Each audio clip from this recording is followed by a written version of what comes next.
Welcome back to Ramesh அரிசிவை kitchen. நம்ம இன்னைக்கு இந்த வீடியோவில் சூப்பரான பிரேக்ஃபாஸ்ட் ரெசிபி ரவா பணியாரம் எப்படி செய்யலான்னு பார்க்க போகிறோம். இந்த ரவா பணியாரம் பார்த்திங்கன்னா கார ரவா பணியாரம். என்னோட சேனலில் ஃபஸ்ட் டைம் பார்க்குற ஃப்ரெண்ட்ஸ் சப்ஸ்கிரைப் பண்ண மறந்துடாதீங்க. கூடவே இருக்கிற பெல் ஐக்கானையும் கிளிக் பண்ணிக்கோங்க. இந்த ரவா பணியாரம் செய்கிறதுக்கு நம்ம 1 கப் அளவுக்கு ரவை எடுத்துக்கலாம். இந்த 1 கப் ரவைக்கு 1/2 கப் அளவுக்கு தயிர் தேவைப்படும். ஸோ 1/2 கப் அளவுக்கு தயிர் சேர்த்துக்கோங்க. அந்த அளவுக்கு தயிர் சேர்த்தா தான் உங்களுக்கு டேஸ்ட் வந்து ரொம்பவே சூப்பராக இருக்கும். இப்போ இதில் தேவையான அளவு தண்ணி சேர்த்து நல்லா நம்ம மிக்ஸ் பண்ணி கொஞ்ச நேரம் ஊற வச்சுக்கலாம். ஒரு 10 to 20 மினிட்ஸாவது நீங்கள் ஊறினா தான் உங்களுக்கு ரவை வந்து ரொம்ப சாஃப்டாக இருக்கும். ஸோ அதனால் தண்ணி ஊற்றி நல்லா வந்து பேட்டர் ரெடி பண்ணி இது கொஞ்ச நேரம் ஊற விட்டுருக்கோங்க. இப்போ ஊறிட்டு இருக்க சமயத்தில் நம்ம வந்து நான் வந்து கார பணியாரம் செய்ய போகிறேன். அதனால் அதுக்கு கொஞ்சம் தாளிக்கிறதுக்கு கொஞ்சோண்டு எண்ணெய் சேர்த்துக்கோங்க. அதில் 1/2 டீஸ்பூன் அளவுக்கு கடுகு உளுந்த பருப்பு சேர்த்துக்கலாம். 1/4 டீஸ்பூன் அளவுக்கு சீரகம் சேர்த்துக்கலாம். இதெல்லாம் நல்லா பொரியட்டும். இதில் 1 டேபிள் ஸ்பூன் அளவுக்கு கடலை பருப்பு சேர்த்துக்கோங்க. ஏன்னா ரவா பணியாரத்தில் அதை சேர்க்கும் போது ரொம்பவே டேஸ்ட் வந்து நல்லாயிருக்கும். இது எல்லாமே நல்லா வந்து பொரியட்டும். இப்போ இதில் வந்து நறுக்குன பெரிய வெங்காயம் சேர்த்துக்கிறேன். அதையும் சேர்த்து இந்த எண்ணெயில் நல்லா வதக்கி எடுத்துக்கோங்க. கொஞ்சோண்டு உப்பு சேர்த்துக்கிட்டிங்கன்னா உங்களுக்கு அந்த வெங்காயம் சீக்கிரமாக வதங்கிடும். இதில் நான் வந்து பச்சை மிளகாய் சேர்க்க போகிறதில்ல. அதனால் வந்து சில்லி பவுடர் சேர்க்க போகிறேன். உங்களுக்கு வேணும்னா நீங்கள் பச்சை மிளகாய் சேர்த்துக்கோங்க.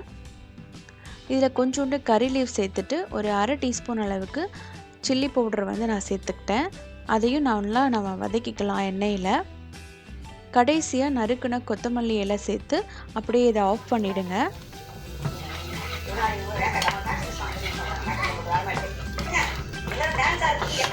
இந்த கார பணியாரத்துக்கு நீங்கள் வந்து பீன்ஸு, கேரட்டு, வெஜிடபிள்ஸ் கூட சேர்த்துக்கலாம்.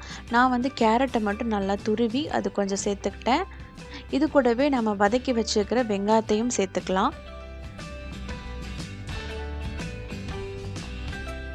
இப்போ இதில் தேவையான அளவுக்கு உப்பு சேர்த்துக்கோங்க. பேக்கிங் சோடா வந்து ஆப்ஷனல் தான். உங்களுக்கு இஷ்டம்னா சேர்த்துக்கோங்க. நீங்கள் பேக்கிங் சோடா சேர்த்தா பணியாரம் வந்து ரொம்பவே சாஃப்டாக வரும். பேக்கிங் சோடா சேர்க்காமையும் நீங்கள் செய்யலாம். தேவையான அளவுக்கு நான் உப்பு சேர்த்துக்கிட்டேன். எல்லாம் சேர்த்து நல்லா மிக்ஸ் பண்ணிக்கலாம்.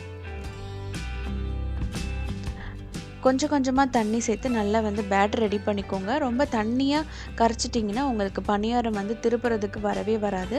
அதனால் வந்து கொஞ்சம் கொஞ்சமாக தண்ணி சேர்த்து ஒரு மீடியம் கெட்டியாக இருக்கிற மாதிரி பேட்டர் வந்து ரெடி பண்ணிக்கோங்க. நான் ஏற்கனவே பணியார சட்டியை வந்து காய வச்சுட்டேன். இதில் வந்து எல்லா குழியிலையும் நான் எண்ணெய் ஊற்றிக்க போகிறேன். எண்ணெய் நல்லா சூடான பிறகு நம்ம வந்து மாவை வந்து ஊற்றலாம். 3/4 குழி மட்டும் ஊற்றினாலே போதும்.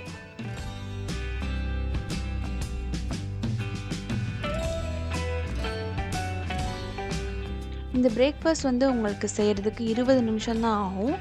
ஒரு பக்கம் நல்லா வெந்த பிறகு நம்ம அப்படியே வந்து திருப்பி விட்டுக்கலாம்.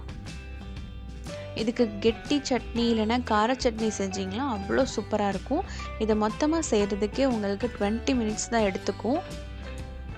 இப்போ இது நல்லா 2 பக்கமும் குக் ஆன பிறகு நம்ம அப்படியே எடுத்து சர்வ் பண்ணிடலாம். ரொம்ப டேஸ்ட்டான ரவா பணியாரம் ரெடி ஆயிடுச்சு.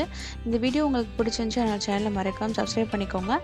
லைக் பண்ணுங்கள், கமெண்ட் பண்ணுங்கள், ஷேர் பண்ணுங்கள். நெக்ஸ்ட் ஒரு சூப்பரான வீடியோவில் சந்திக்கலாம்.